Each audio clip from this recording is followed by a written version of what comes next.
Sairam. You're listening to Sai SOUL 100, a weekly podcast series with soul, or stories of unconditional love, shared by devotees of Bhagavan Sri Satya Sai Baba in celebration of his 100th birthday.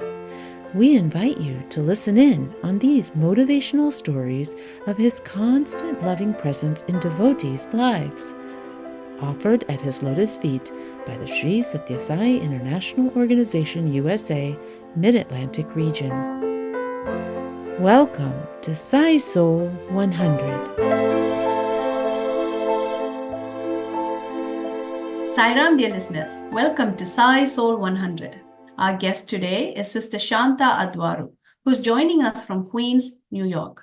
She'll be sharing her story of how Swami came into her life, even though she didn't know who he was.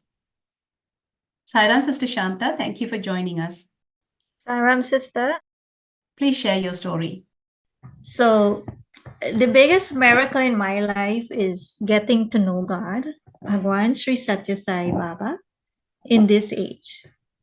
You see, Swami says that he resides in all being, and I do believe that. And I'll tell you why. You see, I grew up in a home where my dad was working, my mom was busy trying to make ends reach to take care of 6 children. They didn't know much about God. So I honestly did not know who God is or was. I didn't even know how to pray.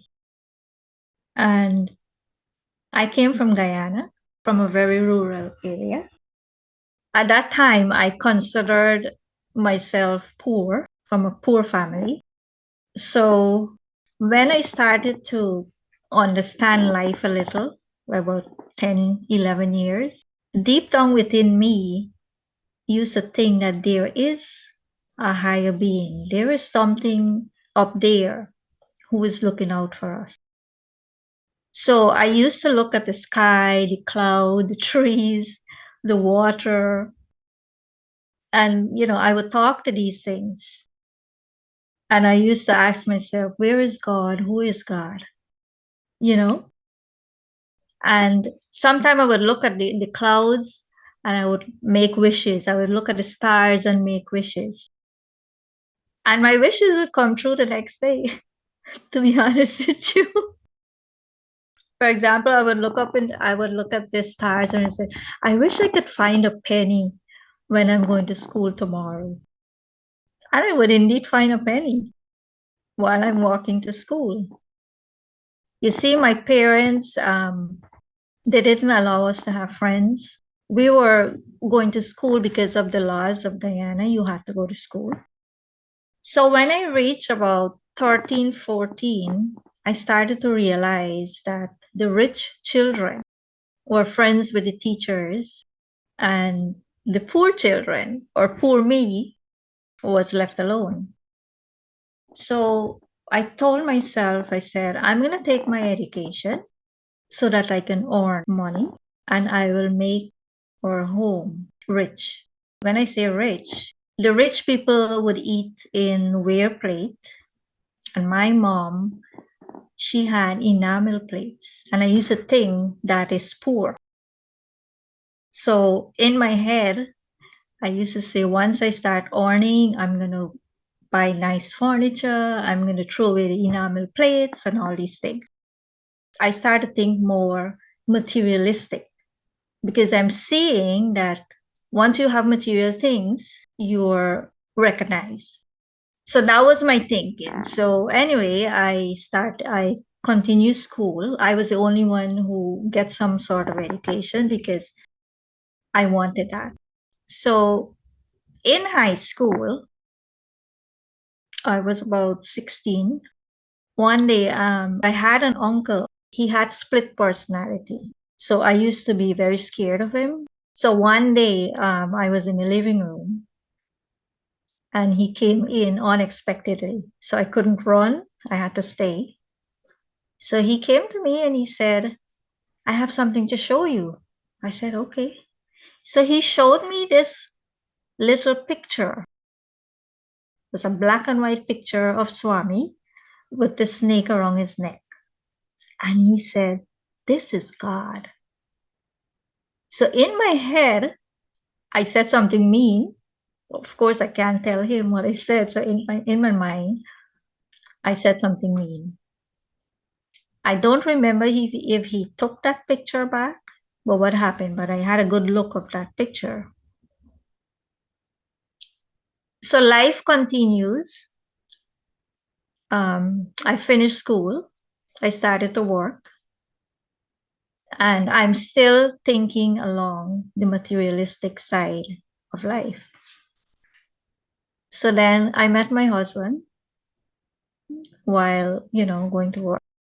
He gave me a book, Such as Sai Speaks. And he gave me an audio cassette with some old Sai bhajans and one audio cassette with the Bal Vikas children, their Bal Vikas children singing Bal Vikas, we love Bal Vikas. So every night I used to listen to these bhajans and I started to read Such as Sai Speaks. But as I started reading the book, I said to myself, I don't know who this guy is, but whatever is written in this book is so true.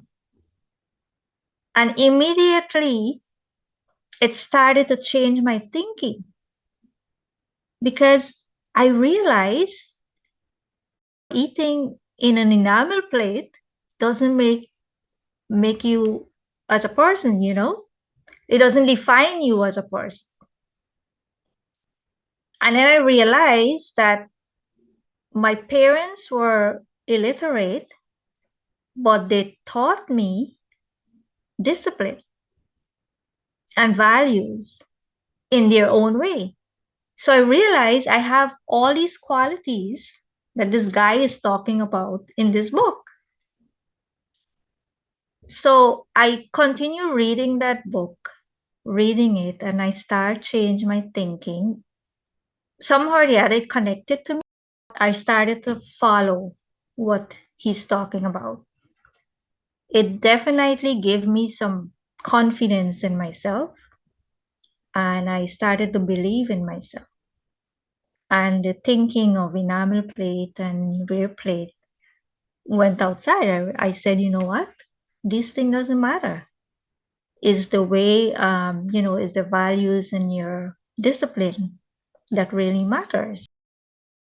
And when I saw Swami picture, I said, I know this guy. And then I remember that little picture.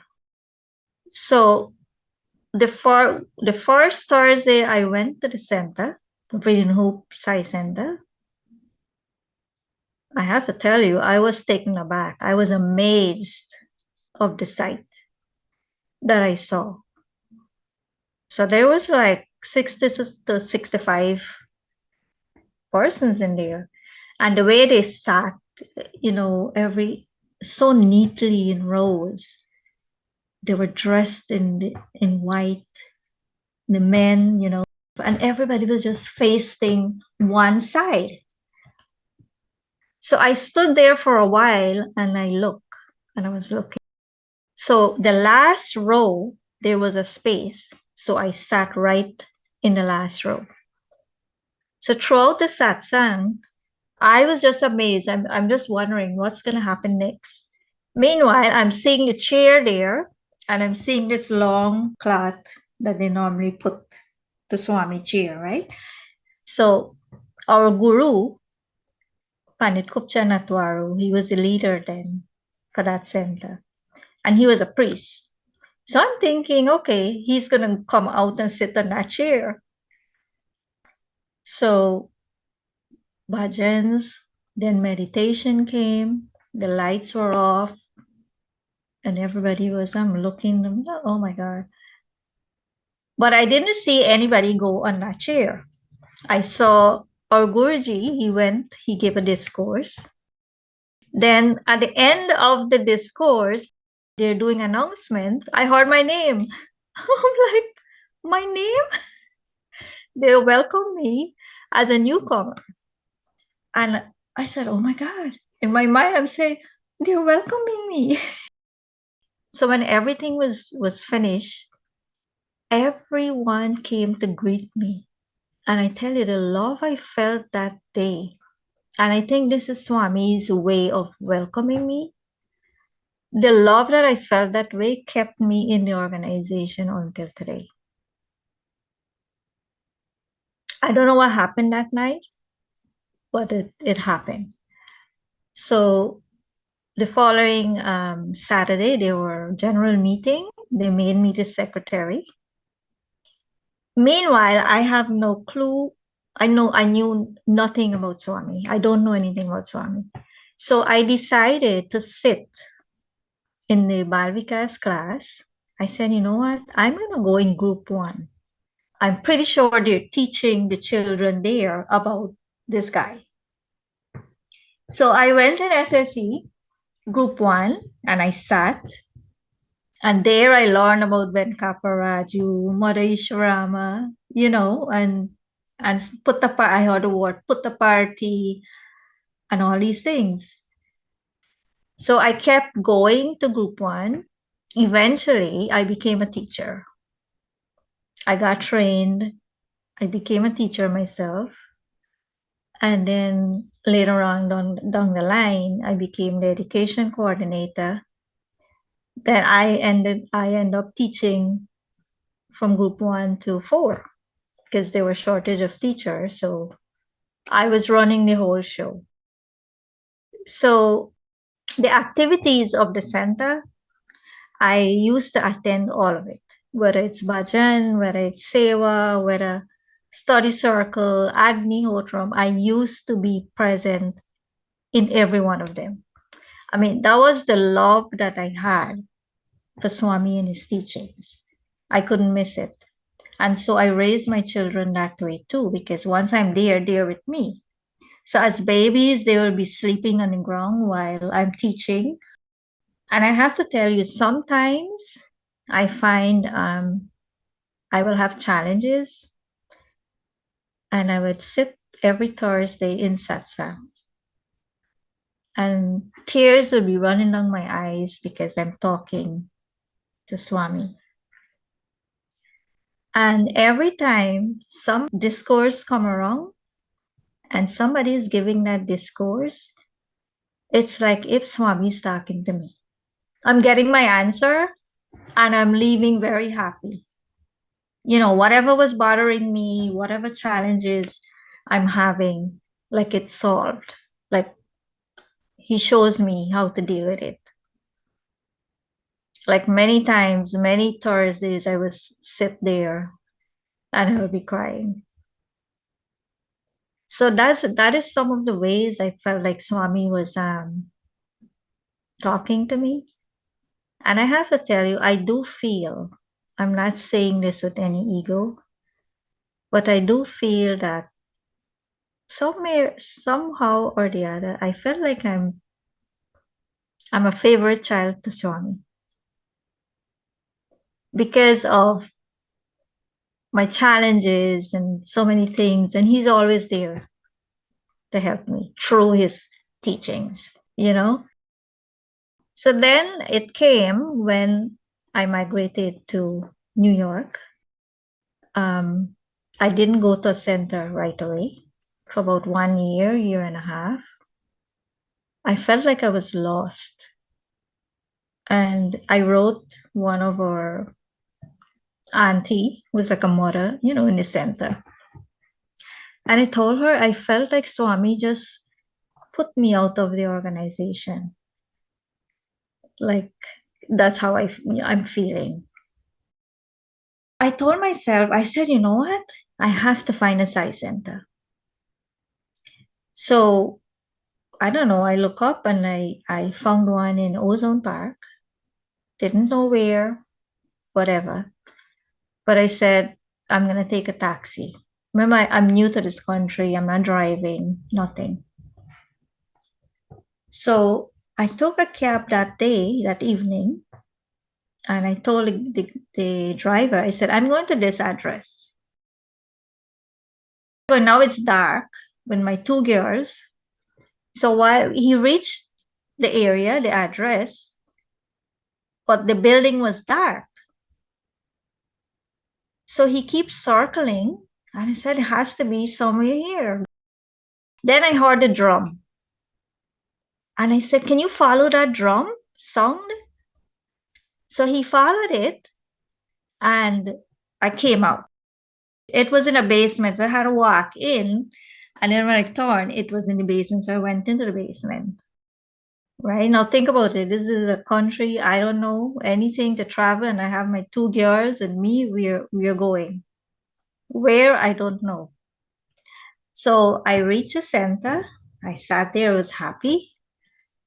I said, "Okay, good. This is the beginning." So while it's coming to an end, satsang, I'm looking to see if I can see someone I know to ask for a taxi number now to go back home. So then this guy tapped me on my shoulder, and I turned around. He said, Sister, would you like a drop home? I said, Brother, I'm looking for somebody to give me a taxi number to go home, right? He said, okay, don't worry. Let me help spread up the sheets and then I'll take you home. I said, okay, thank you so much. So while we are coming home now, he said to me, he said, Sister, would you like your children to go to Bal Vikas? I said, oh my God, brother, you don't know. That's my wish. That's my biggest wish right now. And then I said, but I don't know to travel. I don't know, the back and forth. He said, don't worry. I'll pick them up and I'll bring them back. He didn't only pick them up, he picked me up also. He got me trained all over again as SSC teacher, and I started to teach too. So later on, my children, they were a little bit too, they weren't accustomed to the people in Ozone Park. It's new to them. But it turns out that Brown Center was a group newly formed, and most of the people that they're familiar with was going to Bronx. So that is how I end up in Bronx, because I wanted them to get back to normalcy, like singing and get involved. And the teacher from back home was going to Bronx, their bhajan guru and so on. So we will end up in Bronx. And then I noticed that every Saturday, somebody is inviting you to something. And I'm not getting to go to center. So then I said, okay, children, do not take invitation on Saturday. That is our church day. And I stopped taking invitation. I said, only if there is a death, I'll make change. Other than that, we're going to center. And every Saturday, we're up, do what we have to do. In the bus, we took 3 vehicles to reach Bronx. So I'll do Bharvikas. Then we have satsang at 6:30. And then I'll reach home back about 11 in the night. So that was my routine until my children start college. Once you have willingness in your heart and love to do his work, he will show you the way. I can remember back home, when I look back, I don't know where I get the energy and the time, because I was a full-time paralegal, very, very busy. I had 2 children, and I attended every activity,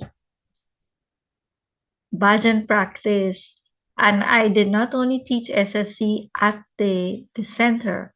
I went into another rural area where I would travel and go do my work there, come back, do my chores, get to the center for bhajan practice, come back home, prepare again for next morning, Narayan Seva. But I did it because I love it.